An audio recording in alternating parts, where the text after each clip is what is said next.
சேரன் ஹனீஷ் கூட பேசிக்கிட்டு இருக்காரு. அப்ப ஹனீஷோட தங்கச்சி சந்தா வந்துடுறாங்க. சந்தா ரெண்டு பேத்துக்கும் சாப்பாடு பரிமாறுறாங்க. ரெண்டு பேரும் நல்லா சாப்பிடுறாங்க. ராகவ் நிலாவோட ஒர்க்கை பார்த்து பாராட்டுறாரு ஆபீஸ்ல. நாளைக்கு பிரசன்டேஷன் நீங்க தான் பண்ணணும்னு ராகவ் சொல்றாரு. நிலா பண்ணிடுறேன்னு சொல்றாங்க. நிலாவுக்கு ஃபோன் வருது. நிலா அட்டன் பண்ணி பேசுறாங்க. லாயர் சொல்றாங்க, நாளைக்கு எக்ஸாக்டா 10 o'clock ஹியரிங் வருது, நீங்க ஆஜராயிருங்க. நிலாவுக்கு ராகவ் சொன்னது ஞாபகம் வருது. நாளைக்கு என்னால வர முடியாதுன்னு வக்கீல் கிட்ட சொல்றாங்க நிலா. வக்கீலும் சரின்னு சொல்லிடுறாங்க.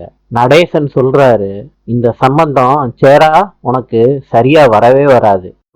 நிலா கிட்ட சொல்றாங்க, நாளைக்கு ஹியரிங் இருக்குன்னு. நிலா சொல்றாங்க, நாளைக்கு எனக்கு வேலை இருக்குங்க, அதனால கோர்ட்டுக்கு வர முடியாது. சோழன் சொல்றாரு, நிலா உங்களுக்கு தான் டைவர்ஸ் வேணும், நீங்களே போலாட்டி நான் எதுக்கு போய்கிட்டு, நானும் போலங்க, எனக்கும் வேலை இருக்கு.